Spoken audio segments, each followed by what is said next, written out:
Right, shall we do the news? Yes. Okay. Good idea. We've been waiting all day. Yeah, but yeah.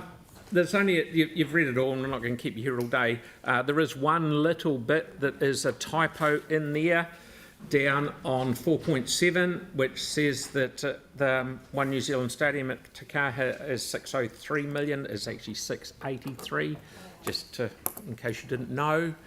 And the other little thing I was just going to touch on, and it's a little bit there about where the places I've been, but going out to do the sod turning at the new engine centre out at the airport, which is a joint venture between Pratt & Whitney, Air New Zealand, and a little bit from CIAL, who are putting the land in. It is absolutely fantastic, and I must say it's 200 high-paying jobs. If anyone's ever been out there and been through this building, it's outstanding.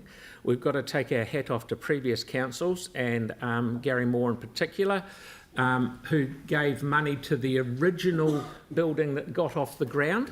Now, if that hadn't happened way back then, we wouldn't be in the situation now where Pratt & Whitney are coming and spending the thick end of 150 million to 200 million, and in New Zealand, 200 million for 200 high-paying jobs, and the only level Tier 1 engine doer-uppering department in the Southern Hemisphere. So we're very lucky. I was very lucky to be out there. There's a lot of people here, so it was great. And the only other thing is, Mel, do you want to talk about the Rose of Tiroli? Just that the Irish Society, which is in Spraydon, but Keely O'Grady from Christchurch won the Rose of Tralee title, which is an international title based in Ireland. She's the second person in New Zealand to ever win it, and she is. You can look up on their Facebook page. She's fantastic. So she's off overseas representing, well, this and doing various things, so it's quite good because it's quite a big achievement, and I remember being at the event where she was sort of selected for Christchurch. So is that the Colleen of the Year? I don't know what that means, but anyway.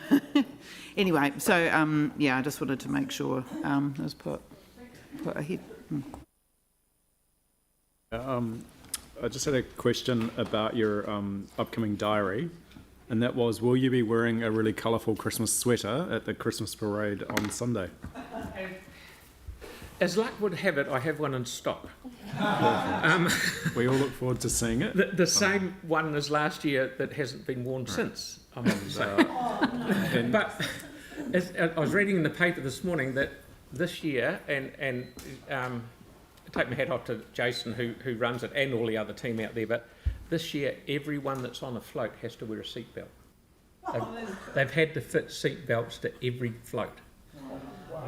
So there we go. And as someone that went last year, actually they're doing a really amazing job with transport as well and free buses. Yes. And so it's really cool for people to be able to get there easier than everyone driving, which is great. Absolutely, because last year it was a bit tight getting cars in, and that was a wee bit up and down. So please use one of the free buses. So where do they run from? They went from the exchange. Look on the exchange in town. website. No, we live look on the stream, so website. I think it's really good to get the information out there for Good people. point. But thanks to our staff too for working with them, absolutely. The work that's gone into this, and it's straight after, and the weather's going to be great, and it's straight after AMP show last week, so it's, and all the vendors are still there, so it's good. Aaron, did you have a question? Yeah, around the seatbelt one, if it was a street parade, I'd understand, but you don't have to wear a seatbelt on private land? Good call. As you'd know from your years of digging and not wearing a seatbelt in the paddock. Can't possibly comment. Yeah, no, fair comment. But it is what it is. If it was the street parade, that would make sense. Well, but it's a huge expense, and like my colleague next to me just called it woke nonsense, I believe was his quote. Timothy. Just quickly, and I just can't resist it, does anyone see the irony that you can hop on a bus and travel without a seatbelt, but on a private land, I mean, it's... Anyway, moving right along. So I've obviously moved it, and Pauline seconded it. All those in favour? Against? Thank you, carried. Right, so Mary's just, before we do